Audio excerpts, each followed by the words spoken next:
মুর্শিদাবাদের বাম প্রার্থী মোহাম্মদ সেলিম মঙ্গলবার সকাল থেকে সন্ধ্যে সারা দিন তাকে দেখা গেল প্রচারে ঝড় তুলতে। জনসংযোগের পাশাপাশি বিরোধীদের এক হাত নিতে ছাড়েননি প্রবীণ বাম নেতা। এদিন বিজেপির মন্ত্রী তথা বিদায়ী সাংসদ নিশীথ প্রামাণিককে চাচা চোলা ভাষায় আক্রমণ করেন মোহাম্মদ সেলিম। সেলিমের সাফ কথা, উনি কে? আগে তৃণমূলের তোলাবাজ ছিলেন, এখন বিজেপির তোলাবাজ।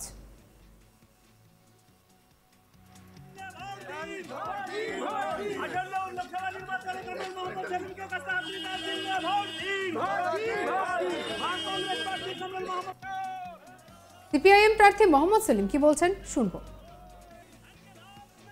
নিশীথ প্রামাণিক বলেছে বামেদের অনেক কার্যালয় দখল করে সে কে আগে সেটা বলো, আমি জানি না সে কে। হ্যাঁ, কে এটা বলো, তোমরা সব রাজনীতি বলো। তার আগে কার কথা বলছো তুমি? নিশীথ প্রামাণিক সে কে, তার পরিচয় দিতে হয় একটা।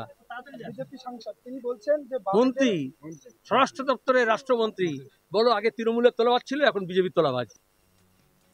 ডায়মন্ড হারবারে তৃণমূল প্রার্থী ঘোষণা করে দিলেও অভিষেক বন্দ্যোপাধ্যায়ের বিরুদ্ধে এখনো কোনো বিরোধী প্রার্থী দেয়নি, এই বিষয়ে বলতে শোনা গিয়েছে। এবং সেলিম বলেন যে দিতে পারেনি বলা ভুল, আমরা দিচ্ছি না। সেলিমের আরও দাবি যে নতুনত্ব বাম এবং কংগ্রেস মিলে 42টি আসনে এমনভাবে লড়ছে তারা, যাতে কেউ আগে কল্পনাও করতে পারেনি। কি বলছেন সেলিম শুনবো। দিতে পারেনি বলাটা ভুল, আমি জানি না। হচ্ছে কলকাতা টিভি দিতে পারেনি কেন হবে না? আমরা দিচ্ছি না। যেমন দার্জিলিং এখনো পর্যন্ত প্রার্থী ঘোষণা হয়নি, দ্বিতীয় পর্যায়ের ভোট। আর আমরা তো সপ্তম পর্যায়ে। কেন হয়নি? কারণ দেখবেন নতুনত্ব বাম এবং কংগ্রেস মিলে আমরা 42টা আসনেই এমনভাবে লড়ছি যেটা আগে কেউ কল্পনা করতে পারেনি। সুতরাং দার্জিলিং জেলায় যখন কালকে দেখবে প্রার্থী ঘোষণা হয়ে গেছে, এআইসিসি ঘোষণা করবে, তখন তুমি জানতে পারবে যে দিতে পারিনি তার নয়। আমরা চাইছি যাতে নিচু তলার মানুষ বাম এবং কংগ্রেসের বাদ দিয়েও আরও অনেকেই আছে যারা বিজেপি এবং তৃণমূলের দ্বারা অতিষ্ঠিত, এই অতিষ্ঠ মানুষগুলো যাতে একসঙ্গে হয় সেই চেষ্টাই করছি। ডায়মন্ড হারবারে নওশাদ সিদ্দিকীর ভোটে প্রার্থী হওয়া নিয়ে সেলিম বলেন যে ডায়মন্ড হারবারে যেহেতু নওশাদ সিদ্দিকী আগাম ঘোষণা করে দিয়েছিলেন যে অভিষেক বন্দ্যোপাধ্যায়ের বিরুদ্ধে দাঁড়াতে চাই, তখন আমাদের বাম এবং কংগ্রেসের আলাপ আলোচনা হয়নি এবং বাম কংগ্রেসের মধ্যে কোনো সমঝোতাও না। তিনি বলছেন যে অধীরবাবু এবং মোহাম্মদ সেলিম দুজনেই বলেছিলেন যে তথাস্তু, যদি নওশাদ সিদ্দিকী অভিষেক ব্যানার্জির বিরুদ্ধে দাঁড়ায় তাহলে আমাদের সমঝোতা হোক বা না হোক, ডায়মন্ড হারবারে আমরা কংগ্রেস এবং বামফ্রন্টের এক বাক্যে আমরা অভিষেককে হারানোর জন্য নওশাদকে সাহায্য করব।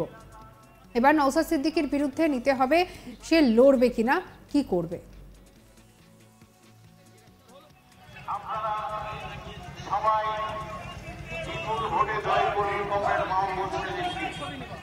সংসদে কথা বলার জন্য আমাদের মুর্শিদাবাদ কেন্দ্রের কথা তুলে ধরার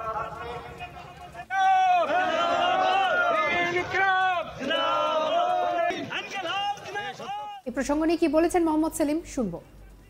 যেমন হবে, যেহেতু নওশাদ সিদ্দিকী আগাম ঘোষণা করে দিয়েছিল যে সে অভিষেক ব্যানার্জির বিরুদ্ধে দাঁড়াতে চায়, কোনো আলাপ আলোচনা তখনও হয়নি। তখন আমাদের বাম এবং কংগ্রেসের মধ্যেও কোনো সমঝোতা হয়নি।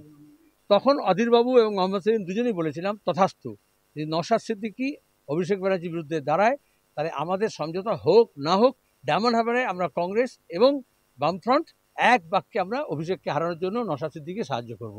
এবার নওশাদ সিদ্দিকী সিদ্ধান্ত নিতে হবে সে লড়বে কি লড়বে না।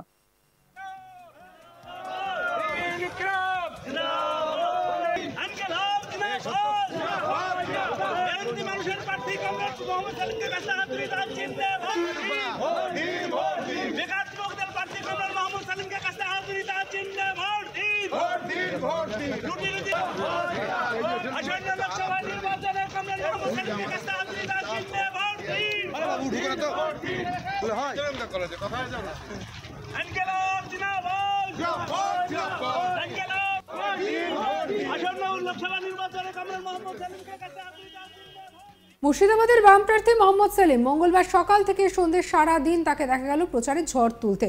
আর তিনি জনসংযোগের পাশাপাশি বিরোধীদের এক হাত নিতে ছাড়েননি এই প্রবীণ বাম নেতা। এদিন বিজেপির মন্ত্রী তথা বিদায়ী সাংসদ নিশীথ প্রামাণিককে চাচা ছোলা ভাষায় আক্রমণ করেন সেলিম।